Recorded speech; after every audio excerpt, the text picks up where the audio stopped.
नमस्कार दोस्तों, आप सभी का बैक पेन रिलीफ प्रोग्राम के इस वीडियो में स्वागत है। दोस्तों, आज का वीडियो बहुत इम्पोर्टेंट होने वाला है क्योंकि आज भी हम एक इम्पोर्टेंट टॉपिक के बारे में बात करने वाले हैं जो कि है स्पाइन का रीजनल इंडिपेंडेंस। अब ये स्पाइन का रीजनल इंडिपेंडेंस क्या होता है, इसको हम सरल शब्दों में समझने का प्रयास करते हैं। हमारी जो स्पाइन है वो अलग अलग रीजन या हिस्से में बटी हुई है, जैसे सर्वाइकल रीजन हमारा नेक का हिस्सा, थोरैसिक रीजन, लंबर रीजन यानी कि लोअर बैक का हिस्सा, सैक्रम और टेल बोन। तो ये जो स्पाइन के अलग अलग रीजन है वो एक दूसरे पर डिपेंडेंट है, एक दूसरे पर डिपेंड है। यानी कि अगर स्पाइन के किसी एक हिस्से में कुछ शिफ्टिंग होती है तो दूसरे हिस्से में भी शिफ्टिंग हो जाती है। अब इसको हम एग्जाम्पल से समझने का प्रयास करते हैं। जैसे मान लीजिए कि आप लंबे समय तक बैठे रहते हैं, लंबे समय तक आप चेयर पर बैठ कर काम करते हैं। तो जब आप लंबे समय तक चेयर पर बैठकर काम करते हैं तो जो हमारी स्पाइन है वो आगे फॉरवर्ड लीन की पोजीशन में रहती है, जिसकी वजह से जो हमारा स्पाइन है वो राउंड शेप में रहता है। यानी कि जब आप लंबे समय तक बैठे रहते हैं तो हमारा जो स्पाइन है वो राउंड शेप में रहता है।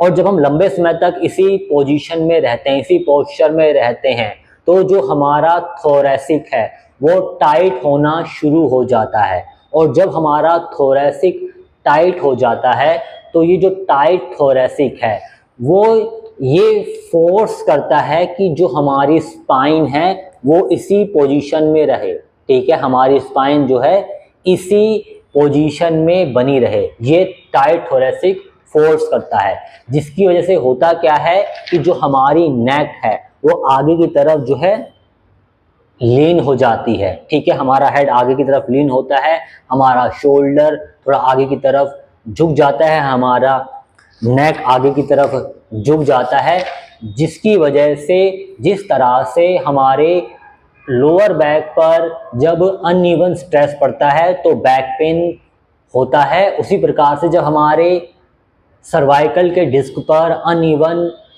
स्ट्रेस पड़ता है इस पोजीशन के कारण, लगातार इस पोजीशन के कारण, आगे बने रहने के कारण, तो वहाँ पर भी नेक पेन शुरू हो जाता है।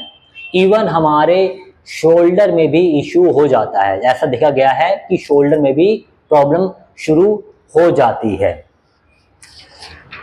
तो इस तरह से हम ये देखते हैं कि जब हम इस पोजीशन में बैठे तो एक रीजन की शिफ्टिंग की वजह से बाकी रीजन में भी वो शिफ्टिंग आ गई। ठीक है, तो इसे ही हम जो है स्पाइन का रीजनल इंडिपेंडेंस कहते हैं। अब इसके बारे में हमने बात क्यों करी ये समझ लेते हैं।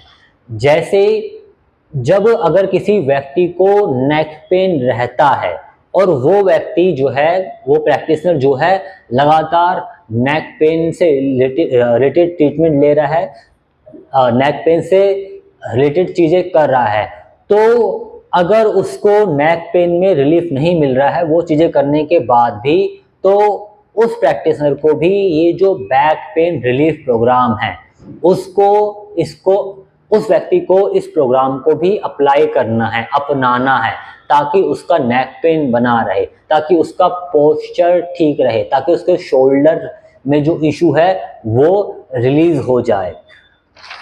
उसको भी जो बातें इसमें बताई गई है बैक पेन रिलीफ प्रोग्राम में, यानी कि जब वो लंबे समय तक बैठे तो उन्हें क्या क्या चीज़ें फॉलो करनी है, उनका क्या सिटिंग रूटीन होना चाहिए, तो नेक पेन वालों को भी जो है वही सिटिंग रूटीन फॉलो करना है। उन्हें भी हर वो चीज़ करनी है, हर वो हेल्दी मूवमेंट करनी है जो कि इस पूरे प्रोग्राम के अलग अलग वीडियो में बताई गई है। यानी कि जो हम समझ रहे थे नेक पेन को दूर करने के तरीके, उसमें हमें इन तरीकों को भी जो बैक पेन बताए गए हैं उनको भी इंक्लूड करना है। इसके अलावा हम बात कर लेते हैं एक और कि जब हम लगातार लंबे समय तक बैठते हैं और हमारा थोरैसिक टाइट हो जाता है और हम इसी पोजीशन में हमारी स्पाइन रहती है, उससे एक चीज़ और होती है और वो होती है कि जो हमारा ये जो चेस्ट वाला रीजन है वो क्लोज होने लगता है, ठीक है। यानी कि हमारे ब्रीदिंग पैटर्न में भी प्रॉब्लम होना शुरू हो जाती है, हमारे ब्रीदिंग पैटर्न में भी इफेक्ट पड़ता है।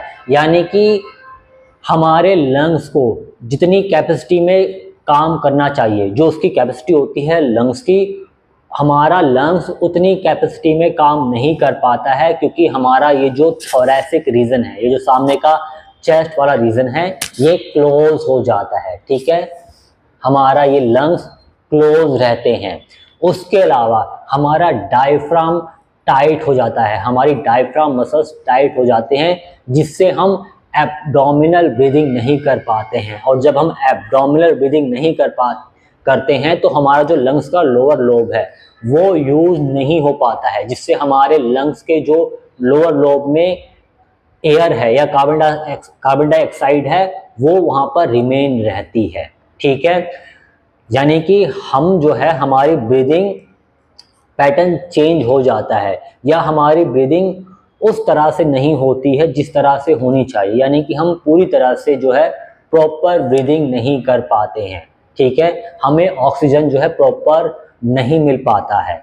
और इवन आपने ये नोटिस भी किया होगा कि जिन लोगों को थोड़ा ब्रीदिंग इशू रहता है, उनका पोस्चर अगर आप चेक करेंगे तो आपको समझ में आएगा कि उनका पोस्चर जो है कुछ इस तरह से है, यानी कि उनके जो चेस्ट रीजन है या थोरैसिक रीजन है वो क्लोज है, ठीक है, वो क्लोज है, जिसकी वजह से वो प्रॉपर ब्रीदिंग नहीं कर पा रहे हैं।